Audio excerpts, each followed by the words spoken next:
Greetings, I am Herbert Erpaderp, and today I'm going to build this Flames of War Grant armoured troop, which, as the box says, contains 5 plastic Grant tanks for British mid-war forces. What it doesn't say on the front of the box is that these are 15mm scale wargaming tanks. It does, however, on the back of the box, tell us that these are 1/100th scale, which is a more proper way of saying 15mm scale. It also has a list of the contents of the box, a painted example of a Grant, and an exploded diagram that will work as instructions. As is normal for a Flames of War kit, no instructions are included in the box, but if you would like a slightly more in-depth visual guide, you can find one on the Flames of War website, and I'll link that in the description. Of course, you could also just watch this video. Let's have a look at what's inside the box. There are 5 of these rather yellow plastic sprues, one for each tank. In fact, I believe there are parts on these sprues to not only build the Grant, but a regular American Lee tank as well, so that's cool. As I would expect from recent Battlefront plastics, these are pretty good. They're very neatly moulded with little in the way of mould lines and no obvious defects. The mould lines are still there of course, but you shouldn't have any trouble cleaning them up and it should be done pretty quickly. This is of course a small gaming model, so it would be silly to expect extreme detail here.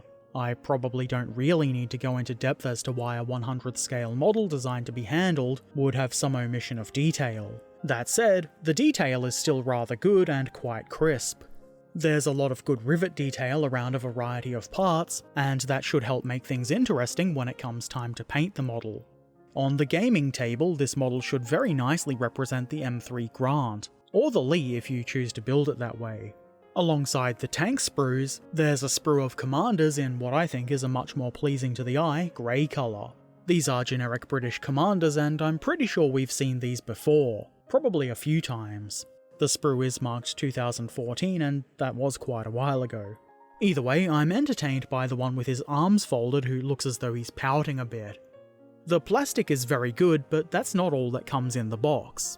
We get this sheet of decals, which doesn't really have a large variety of markings, but they do look good, and there's enough of them for all of the tanks that come in the box, and I think that's what matters really. If you want to mark your Grants differently, it shouldn't be too hard to find other decals anyway. A few cards are included with this kit too. This one has some cool artwork with some angry shooty Brits, and a burning Grant in the background. The other side has movement orders that I would assume are specific to this unit. There are also 3 cards for the Grant Armoured Squadron. One for the HQ, which has pretty much the same stats at a glance as the second 2 cards, which are for the Grant Armoured Troop itself. I like the idea of these cards, though I haven't actually played a game with them yet. I feel like they would be pretty good for somebody like me, who is incredibly forgetful, particularly when it comes to numbers and stats. The final card is for the 7th Armoured Division, and pretty much tells you what units you can bring if you want to field a 7th Armoured Division in your games of Flames of War. That is pretty cool, but let's glue some bits of plastic together. Actually, first, let's glue some magnets to some of the plastic. Of course, because magnets are generally metal, plastic cement isn't going to bond them. We need to use superglue instead. I use a magnet on a stick to ensure consistent magnetic polarity so all of the turrets will work on all of the hulls, and the magnets more or less just drop right into place. It's quite easy. I did make a video about this that goes into a little bit more depth, and there's a link for that below. Because I'm using magnets that are a bit thicker than what Battlefront suggest and build their models to accommodate, the turret will sit a bit high if we put both magnets in the correct positions. I deal with this by gluing one magnet inside the turret floor rather than on the outside of the turret. If you are not sure, test fitting with your magnets would be a good idea.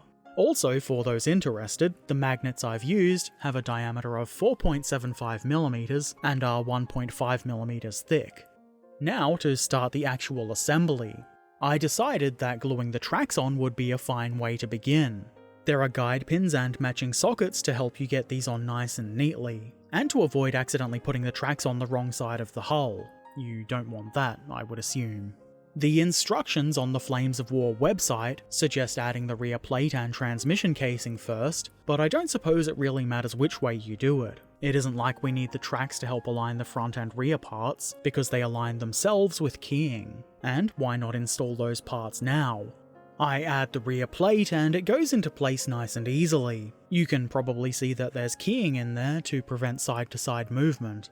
The transmission casing goes on next and it goes on pretty much exactly as easily as the rear plate. You may need to add a little bit of pressure, but most likely not. The fit is very good.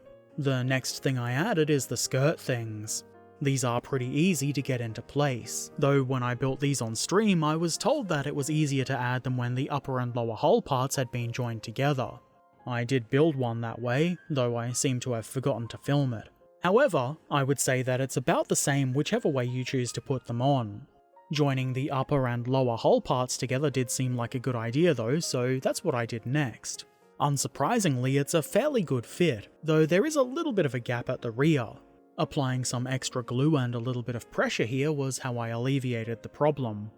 The plate with the rivet detail that goes up around the top of the rear of the fighting compartment area goes on next. And by the way, that is the technical term.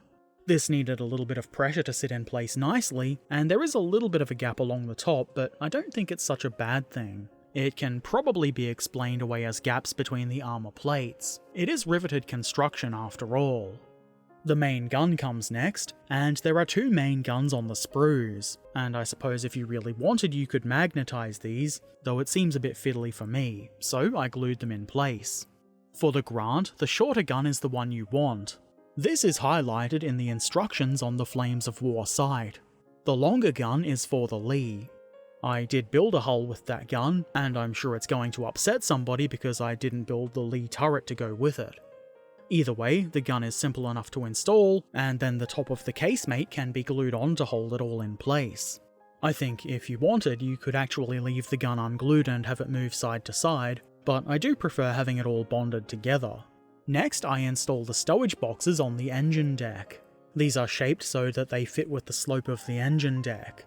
There was a different box that I initially tried to fit onto the right side, but it didn't quite fit right.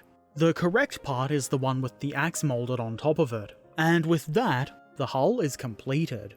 The turret comes next, which I'm sure is a surprise to nobody. The first thing to do is glue the turret top to the bottom part, which is what we in the business call easy. The 37mm gun comes next. There is a different one of these for the Lee, so be sure that you're using the correct part. Also be sure to put this around the right way. The small, I assume, recuperator cylinder bit goes on the tank's right. And then, a hatch. It's a very simple and easily installed hatch, and there's keying to make sure that it goes into place the right way around. A very simple and easily built turret indeed. The hull was also quite simple. And now, thanks to the power of magnets, we can simply drop the turret into place on top of the hull. Here we can also see the hull that I built with the longer gun. It's really the only difference between the two hulls, and I'm not sure if the Grant ever had the long gun, and I suppose I could make a Lee turret to go with the longer gunned hull, and I still might, but for now, this is what I've built, so that's going to have to do, I suppose. Anyway, the 15mm scale Flames of War M3 Grant is now completed. I think it's a pretty cool little model, and it looks good. Though in my opinion, the design of the Lee and Grant is kind of ugly, in its own endearing way. I mean, it is a war machine after all, and it's designed for its purpose, and not to look pleasing to the eye. I'm sure somebody is going to be all like, Grant and Lee suck, because you've played them in World of Tanks, but apparently for its time, the design was quite effective in the desert. I have no idea how effective it is in games like Flames of War, but that's not really the reason I buy models for my armies anyway. I'm sure once this is painted up it's going to look rather good on the gaming table, and how cool they look is my main reason for choosing the models that I choose. That said, I don't see myself painting this in the near future. I've already got too many projects underway. The model was a lot of fun to build, and because I only built 2, I still have the enjoyment of 3 more of these, which I might do on stream someday.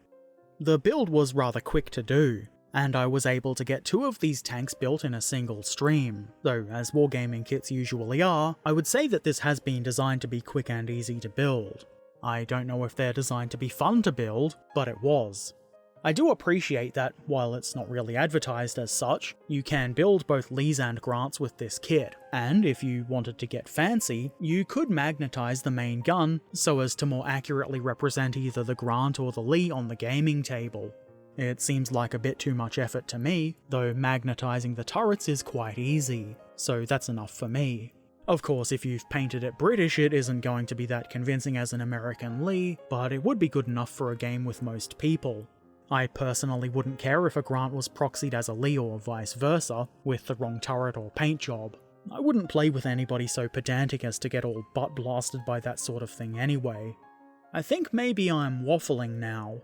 Anyway, it's a good little tank, with some pretty good detail for a gaming kit in this scale. Gets a thumbs up from me. As I mentioned before, I built this kit live on stream. If you would like to watch me build stuff live, and chat with myself and the good folks in the chat room, head on over to twitch.tv/Herbert_Erpaderp, or follow the link in the description below and give me a follow. Then come say hi next time I'm live. I've got a few more Flames of War kits ready to build in the near future, so if that's up your alley, come on by. If you have any questions or comments, feel free to put those where they belong, in the comment section below. If you've built this tank and you want to share some pictures, why not drop by our Discord community and show us? Of course, it's not a Flames of War M3 Grant specific Discord, that'd be kind of dull, so you could share any other cool models you've done as well. If you haven't done so already, why not subscribe, follow, ring the bell, become a patron, or maybe just come say hi on Discord or Twitch when I'm live. Links to all of my things are in the description below, and as always, I shall return soon. So, until then, be excellent to each other, and thank you for watching. Farewell.